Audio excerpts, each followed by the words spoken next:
Otaku itu simpelnya adalah mereka yang benar-benar gila sama anime, manga, dan sama semuanya itu yang berbau Jepangan. Hidup mereka tuh gak jauh-jauh dari nonton anime, baca manga, pergi ke konvensi cosplay, ngoleksi segala macam merchandise, dan mungkin punya 1 atau 2 dakimakura karakter anime favorit mereka. Ya gue yakin lu semua tahu kan, bantal gambar karakter yang selalu dipeluk itu. Ya yang kayak gitu dah pokoknya. Semua kelakuan itu nggak ngerugiin siapa-siapa sih, kecuali kalau lu kebetulan ada di dekat mereka pas mereka kagak mandi. Ya semoga kagak ya bre. Tapi sayangnya ada juga beberapa otaku yang ngambil hobi ini terlalu serius. Maksudnya mereka tuh bener-bener terobsesi sampai level yang gak sehat. Dan percaya dah, ketika obsesi ini udah nyentuh batas tertentu, hasilnya bisa jadi sangat-sangat kacau. Ini bukan sekedar soal koleksi figur atau merch limited edition lagi. Kadang bisa berujung ke tindakan yang, well, gak masuk akal.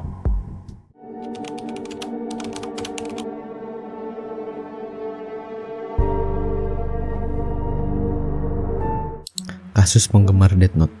Bayangin, lu hidup tenang-tenang aja sebagai siswa yang pinter. Lalu suatu hari tiba-tiba ada buku jatuh dari langit. Gokil kan? Tapi ini bukan buku Harry Potter yang bisa langsung lu jual di all shop buat dapetin duit secara cepet. Nope, ini buku yang bisa ngebunuh orang cuma dengan tulis nama mereka di situ. Nah jadi penasaran kan pastinya lu sama buku ini? Sekarang bayangin lagi lu adalah jenius yang rada psikopat gitu, dan lu mutusin buat pakai buku ini buat bersihin dunia dari para penjahat. Makanya seiring dengan banyaknya orang mati mendadak, lu mulai punya fanbase tersendiri yang anggap lu tuh kayak pahlawan, dan mereka panggil lu Kira. Ini literally adalah plot dari Death Note, salah satu anime paling laris yang orang-orang tuh suka banget.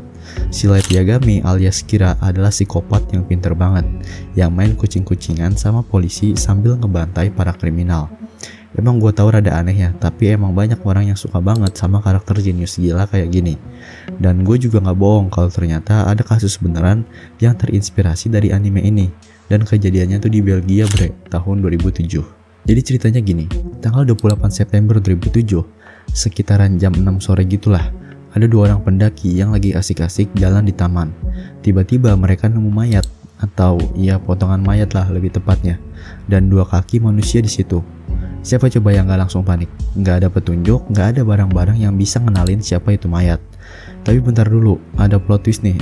Ternyata ada 2 catatan di sebelah mayat itu yang bilang Watashi wa Kira desu.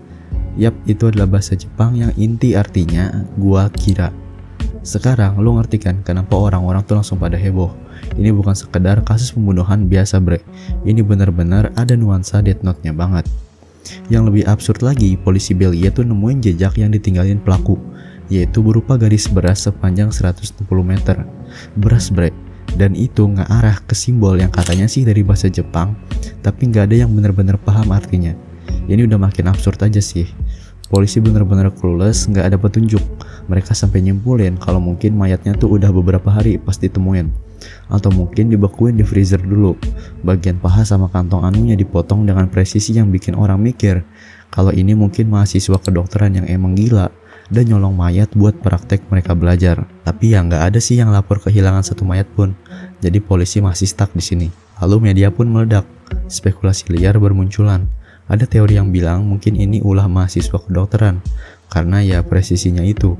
Dan teori lain bilang ini adalah pembunuh berantai psikopat yang aktif antara 1996 sampai 1997, yaitu si Butcher of Mons. Makin lama makin ngaco dah, sampai bawa-bawa serial killer zaman dulu. Sampai akhirnya media tuh mulai merangkai teori paling absurd. Kata mereka, Kira beneran reinkarnasi di dunia nyata. Apalagi lokasi penemuan mayat dekat titik tertinggi di Brussels yang konon katanya punya makna simbolis, kayak si Kira yang anggap dirinya itu sendiri dewa kematian. Setelah 2 bulan, polisi pun nyerah dan media Belgia nulis headline gede-gede bertuliskan kasus pembunuhan Kira tanpa jawaban. Orang-orang udah pasrah. Baru 3 tahun kemudian akhirnya polisi tuh nangkep 4 orang tersangka. Ternyata para pelakunya ini tinggal bareng sama si korban. Ada ribut-ribut dikit dan mereka mutusin buat mukulin korban sampai tewas. Habis itu ya mereka nyoba ngancurin tubuhnya itu pakai cairan asam gitu. Dan kalau menurut lu ini belum cukup psikopat, Mereka memotong-motong tubuh korban terus nyebar potongannya tuh di taman. Pas ditanya kenapa mereka ninggalin catatan Watashi wa Kira desu di sebelah mayat, jawabannya ya karena mereka itu emang fans beratnya Death Note. Tapi yang bikin ngakak, mereka salah ejaan. Harusnya kan Watashi wa Kira desu gitu ya. Akhirnya kan pakai desu gitu, pakai u gitu kan, bukan s-nya 2. Jadi begitulah ceritanya. Kadang pengaruh anime tuh bisa sampai ke level disturbing kayak gini. Sampai-sampai si Kira itu bukan cuma ada di anime, ternyata bisa muncul juga di dunia nyata. Penggemar idol Tomohiro Iwazaki. Bayangin deh, ada seorang cewek muda umur 20 tahun, namanya Maya Tomita, lagi kuliah bisnis sambil ngejar passion di industri hiburan.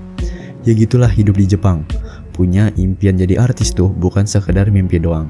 Tomita juga udah mulai dikenal karena tampil di drama TV Secret Girls, semacam acara tentang cewek-cewek idola yang punya kehidupan ganda kayak Batman. Tapi bedanya di sini lebih banyak nyanyi-nyanyi dibanding ngelawan villain. Kedengeran asik kan dramanya. Nah setelah itu Tomita mutusin buat jadi artis dan musisi independen. Ya artis indie gitulah. Nyanyi dari restoran ke restoran sambil ngumpulin penggemar pelan-pelan. Di salah satu penampilannya dia ketemu sama cowok bernama Tomohiro Iwazaki, 26 tahun. Dari sini mulai deh kelakuan gak sehatnya ini. Si Iwazaki ini beda banget sama Tomita. Kalau Tomita tuh pembawaannya ceria gitu ya. Nah Iwazaki tuh tipe orang yang lebih mirip hermit. Udah lama dia ngisolasi diri, gaul juga enggak. Untuk soal temen dia juga hampir gak punya bre. Keluarganya bilang sih dia orang yang punya perasaan halus dan kekanak-kanakan. Tapi ya nyatanya dia punya riwayat yang rada creepy. Cowok ini udah lama stalking idola-idola Jepang, ngikutin gerak-gerik mereka kayak FBI wannabe, dan nyatet semua kegiatannya itu di blog pribadinya. Udah mulai aneh kan? Dia awalnya cuma ngasih hadiah-hadiah kecil ke Tomita, kayak coklat, bunga, ya standar fan lah. Tapi lama-lama obsesinya makin parah. Tahun 2016, setelah ngasih berbagai hadiah yang makin random, kayak buku-buku aneh, dia mulai berfantasi. Di otaknya dia sama Tomita tuh bakal jadi pasangan. Bahkan dia bener-bener ngelamar Tomita di restoran tempat Tomita nyanyi. Bawa jam tangan emas mahal segala. Saking pedenya tuh dia kayaknya ya kan. Tapi jawabannya bikin kaget Iwazaki.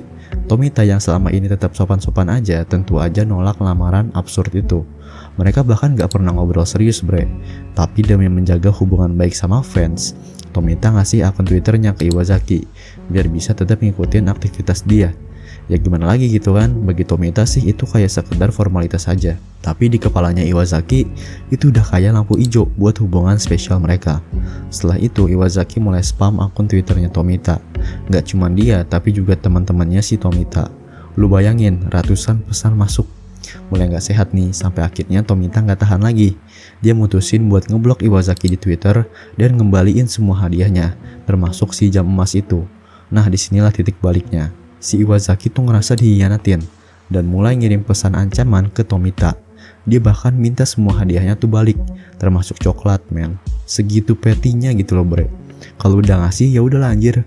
Ini mana cuman coklat doang pula, masa minta dibalikin pak? Tomita yang udah makin ketakutan akhirnya lapor ke polisi pada 9 Mei 2016. Tapi masalahnya di Jepang waktu itu hukum anti-stalking tuh belum mencakup pelecehan online. Jadi polisi nggak nganggap serius ancaman dari sosial media. Ah itu mah cuma ngomong di sosmed doang. Mungkin gitu pikir polisi. 12 hari kemudian, 21 Mei 2016, Tomita udah siap mau tampil di acara Solid Girl Night Volume 11. Tapi ya sialnya ini juga kesempatan buat Iwazaki untuk eksekusi obsesi gilanya. Sebelum acara mulai, Iwazaki cegat Tomita. Nanya kenapa dia ngembaliin hadiahnya. Tomita yang udah jelas ketakutan ngasih jawaban sekenanya aja dan berusaha kabur. Tapi nggak sempat kabur jauh, Iwazaki langsung menikam Tomita 61 kali di bagian dada dan leher. Ya, lu nggak salah denger bre, 61 kali anjir. Untungnya Tomita nggak langsung tewas karena pisau itu nggak mengenai organ vitalnya. Tapi trauma yang dialamin udah pasti parah. Dia kesulitan ngomong, nggak bisa lagi pakai tangannya dengan normal, dan dia juga kena PTSD. Impiannya si Tomita buat jadi penyanyi sukses, ya udah hancur lah gila. Polisi Jepang yang jelas malu banget akhirnya minta maaf karena gagal ngelindungin Tomita. Mereka akhirnya sadar bahwa ancaman di media sosial bisa serius juga bre. Insiden ini jadi pemicu buat perubahan besar dalam hukum anti-stalking di Jepang, yang akhirnya juga mencakup pelecehan online. Dan gimana nasibnya Iwazaki? Dia dihukum 14 tahun penjara. Bagi banyak orang hukuman ini tuh dirasa kurang, tapi setidaknya kasus ini memaksa Jepang buat perbaikin hukum mereka soal stalking. Jadi ya di satu sisi ini tragedi, di sisi lain ini bukti kalau obsesi yang gak sehat bisa berakhir tragis. Apalagi dunia idol, di mana penggemar seringkali ngelewatin batas wajar. Shinji Aoba, Kyoto Animation atau yang sering disingkat KyoAni adalah salah satu studio animasi paling populer di Jepang.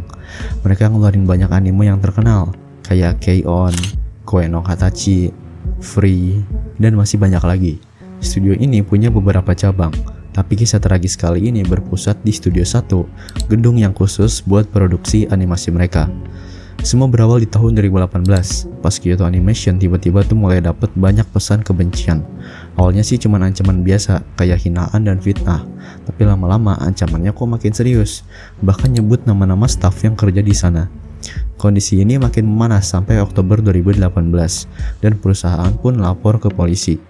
Kyoto Police coba selidiki, tapi pelakunya tuh pinter banget, pakai teknik anonimasi yang bikin dia tuh susah dilacak, mirip kayak yang ada di dark web gitu. Akhirnya karena nggak ada petunjuk jelas, polisi ngelepas kasus ini, nganggep ancaman-ancaman itu cuma omong kosong. Sayangnya ancaman itu malah jadi tanda dari tragedi besar yang bakal menggemparkan dunia perwibuan. Pada 16 Juli 2019, seorang pria bernama Shinji Aoba, usia 41 tahun, tinggal di kafe internet. Menurut saksi mata, dia kelihatan mondar-mandir di sekitar Studio 1 Kyoto Animation, kayak lagi ngerencanain sesuatu. 2 hari kemudian, 18 Juli, pagi-pagi banget tuh, Aoba datang ke studio bawa 11 galon bensin. Dia masuk, nyiram bensin ke seluruh ruangan, bahkan ke beberapa karyawan. Lalu dia nyalain api. Ledakan gede pun langsung terjadi sekitar jam 10.31 pagi. Campuran bensin sama udara bikin apinya tuh nyebar cepet banget. Sambil ngelakuin aksinya, Aoba teriak, "Mati!" berulang kali. Api dengan cepat ngegulung gedung dan pintu utamanya langsung ketutup karena ledakan. Banyak staf yang terjebak di dalam. Beberapa dari mereka coba kabur lewat lantai 2 dan 3. Tapi api dan asap yang memenuhi gedung cuma dalam waktu 30 detik. Itu bikin pelarian hampir mustahil. Butuh waktu 5 jam buat pademin api itu, dan baru benar-benar mati keesokan harinya jam 6 pagi. Ironisnya, gedung itu nggak punya alat penyiram api karena gedungnya dianggap bangunan perkantoran kecil. Pertanyaannya, kenapa Shinji Aoba ngelakuin ini? Apa dia benci sama anime yang mereka buat? Atau dia gila? Setelah dibawa ke rumah sakit karena luka bakar yang parah, Aoba ngaku kalau dia tuh nyulut kebakaran itu. Alasannya, plagiarisme. Dia nuduh Kyoto Animation mencuri ide dari novel yang pernah dia kirim ke mereka. Ternyata Aoba tuh dulu pernah ngirim draft novelnya ke KyoAni, tapi naskah itu nggak lolos seleksi pertama dan dilupain gitu aja. Tapi Aoba ngotot kalau studio itu nyuri ide dari novelnya. Tuduhan utamanya hal kecil kayak adegan di anime Surune, di mana ada karakter yang beli daging diskon 20%. Di novelnya Aoba, si pahlawan juga beli barang diskon 50%. Udah itu aja. Dia juga nuduh soal anime Free karena ada spanduk yang bertuliskan klub renang lolos ke turnamen regional. Katanya ini mirip sama adegan di novelnya di mana ada spanduk juga. Terakhir di anime K-On!, salah satu karakter tuh ngomong ke juniornya, "Aku ngulang kelas." Sementara di novelnya Aoba ada guru yang ngomong ke siswa, "Kalau kamu kayak gini terus, kamu bakal ngulang kelas." Ya tuduhan-tuduhan ini bener-bener gak masuk akal gitu, karena adegan-adegan kayak gini tuh umum banget, dan konteksnya juga beda jauh. Pas kejadian itu ada sekitar 70 orang di dalam studio. Tragisnya 36 karyawan tuh meninggal dunia, sebagian besar karena luka parah, sementara lainnya karena keracunan karbon monoksida. Korban yang meninggal tuh termasuk beberapa nama besar di dunia anime, kayak Naomi Ishida, desainer warna yang udah kerja di sana sejak 1992, Yasuhiro Takemoto, animator sekaligus sutradara, dan Yoshiji Kigami, veteran di industri anime yang pernah kerja di film legendarisnya Akira dan Grave of the Fireflies. Hari itu dunia Jepangan kehilangan banyak sosok penting gara-gara ulahnya Aoba ini. Tragedi ini jadi salah satu pembantaian paling mematikan di Jepang sejak Perang Dunia Kedua. Aoba akhirnya dipindahin ke rumah sakit universitas dan jalanin serangkaian operasi buat nyelamatin nyawanya. Setelah 4 bulan dia mulai pulih dan bisa ngomong lagi. Meski udah sembuh, penyesalannya tuh datang terlambat. Aoba bilang dia nyesel atas perbuatannya dan berterima kasih ke staf medis yang udah nyelamatin dia. Tapi nyawanya diselamatin cuman buat akhirnya dijatuhin hukuman mati. Pada 16 Desember, Aoba didakwa atas pembunuhan, percobaan pembunuhan, dan banyak tuduhan lainnya. Setelah proses hukum yang panjang, di Januari 2024, Aoba dijatuhin hukuman mati. Ironisnya ini, nyawanya diselamatin hanya untuk dihukum mati kemudian. Setelah kebakaran itu, beberapa staf yang selamat balik kerja di studio lain, KyoAni. Tapi banyak juga yang ambil cuti panjang buat ngatasin traumanya mereka. Studio 1 sendiri akhirnya dihancurkan setelah tragedi yang mengerikan ini. Yuka Takaoka. Pada suatu sore di Tokyo, sekitar jam 4, polisi menerima telepon darurat, yaitu adanya seorang pria yang dilaporkan ditikam. Pas polisi tiba di lokasi, mereka mendapati pemandangan yang aneh. Seorang wanita muda yang cantik duduk di lantai lobi, dengan darah di tangan dan kakinya. Di sebelahnya ada seorang pria sekarat, sementara si wanita tampak santai, asik main ponsel. Wanita itu bernama Yuka Takaoka. Di balik sosoknya yang kelihatan tenang, Yuka sebenarnya adalah manajer di sebuah hostess club, tempat pria-pria datang untuk merasa dilayani dan diistimewakan. Di klub ini, para pria itu disambut oleh wanita yang memperlakukan mereka kayak raja. Mereka ngobrol, minum, dan menghabiskan banyak uang buat dapat perhatian dari para hostess. Di belakang layar mungkin ada hal-hal yang lebih spicy gitu ya, tapi kebanyakan cuma soal ngobrol dan minum. Bayangin lu tuh kayak perasaannya tuh jadi Justin Bieber, tapi lo harus bayar buat dapat pengalaman itu. Yuka sendiri bukan cuma manajer biasa, dia juga seorang penggemar berat anime. Seringkali dia cosplay jadi karakter anime, terutama tipe yandere. Buat yang belum tahu, yandere itu adalah karakter yang super posesif dan cinta mati sama seseorang, sampai-sampai mereka rela menyakiti orang lain atau bahkan orang yang mereka cintai kalau ada yang dianggap menghalangi hubungan mereka. Itu mirip konsep di game Yandere Simulator, di mana tokoh utamanya bakal membersihkan siapapun yang berdiri di antara dirinya dan cinta sejatinya. Nah, kalau hostess club adalah tempat pria cari perhatian dari wanita, ada juga yang namanya host club, versi kebalikannya, di mana wanita tuh datang buat ngobrol dan dimanja sama pria-pria ganteng. Disinilah Yuka bertemu dengan Phoenix Luna, seorang host muda yang baru mulai karirnya.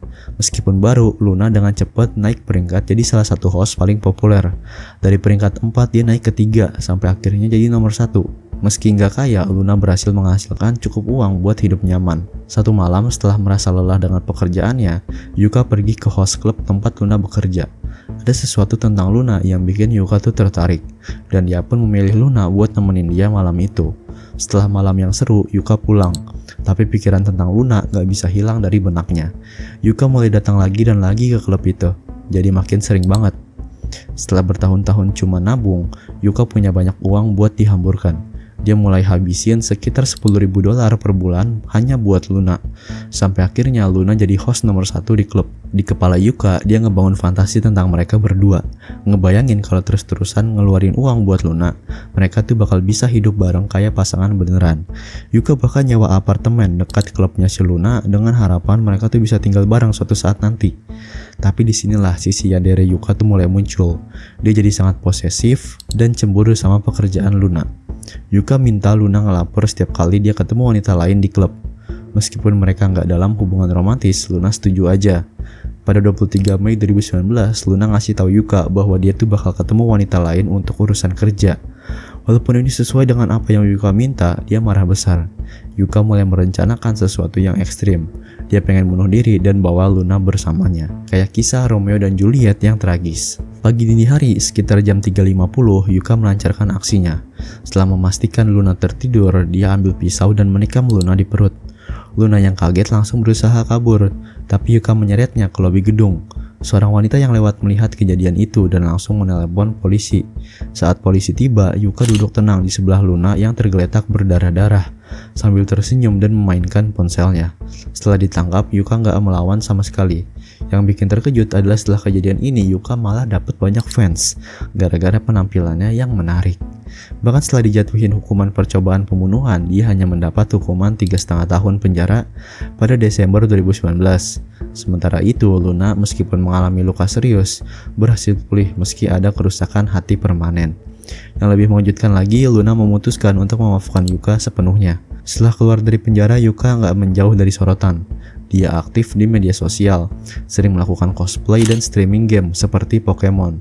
Seolah-olah peristiwa berdarah itu hanyalah bagian dari masa lalunya yang sudah ia tinggalkan. Junji Matsumoto. Junji Matsumoto lahir tahun 1962 di Jepang. Dia adalah sosok yang bisa dibilang sebagai tipe orang yang super pendiam. Kalau nggak mau dibilang kutu buku sekaligus introvert berat. Dari kecil di sekolahnya, Junji itu jarang banget ngomong. Bahkan ketika ada orang yang nanya langsung ke dia, bukannya jawab, dia lebih sering langsung ngeloyor pergi ke kamar mandi buat ngindar. Bisa dibilang hidupnya tuh udah dari dulu ada di dunianya sendiri. Suatu hari pas di kelas, gurunya tuh pernah nanya, apa sih yang kamu mau jadi kalau udah gede? Junji cuma diem, bengong, ya khas banget lah. Terus teman sekelasnya nyoba nanya secara pribadi dan akhirnya Junji bilang, aku pengen jadi ilmuwan. Nggak heran sih, soalnya dia tuh emang pintar di matematika sama sains. Jadi walaupun pendiam, dia tuh tetap punya tujuan, meskipun jarang diomongin. Tapi seperti banyak cerita tragis lainnya, hidup Junji nggak berjalan sesuai rencana. Abis lulus SMA, dia sempat kerja bentar, tapi nggak bertahan lama. Kayaknya karena dia tuh susah adaptasi di lingkungan kerja, entah karena sifat pemalunya atau kecemasan sosial yang dia rasain. Alhasil dia tuh berhenti kerja dan mulai nyemplung ke dunia yang nyaman, yaitu nonton anime, baca manga, dan bantu-bantu ibunya di toko minuman keras bareng kakaknya. Praktis, selama bertahun-tahun keluarga adalah satu-satunya orang yang masih diajak bicara. Dan begitulah hidupnya berlanjut selama 30 tahun. Iya, 30 tahun. Cuman diisi dengan anime, manga, dan kadang bantu di toko.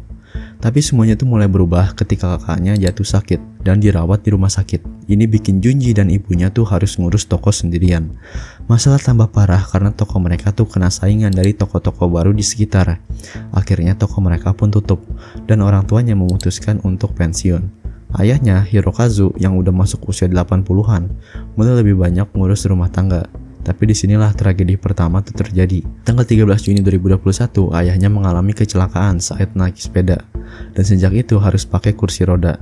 Dengan kakaknya yang masih di rumah sakit, beban Junji jadi makin berat.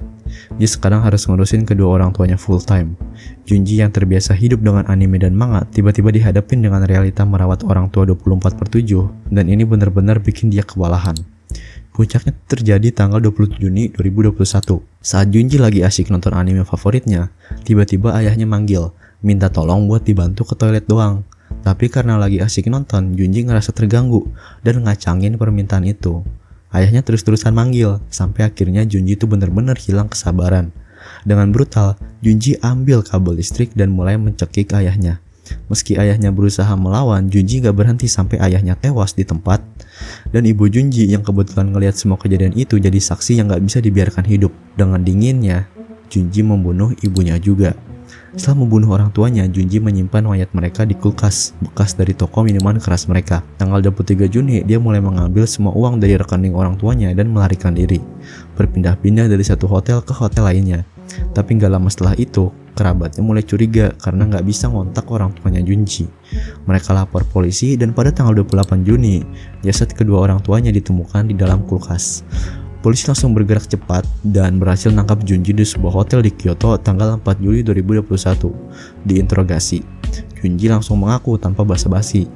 Di persidangan, Junji bilang bahwa tekanan karena harus merawat orang tuanya, ditambah kesehatan mereka yang makin memburuk, bikin dia bertindak nekat. Pada 6 Juli, Junji akhirnya dijatuhin hukuman 30 tahun penjara. Oke, gitu aja untuk video gue kali ini, yaitu soal tragedi dan kisah orang yang terlalu obses sama aspek-aspek berbau Jepangan.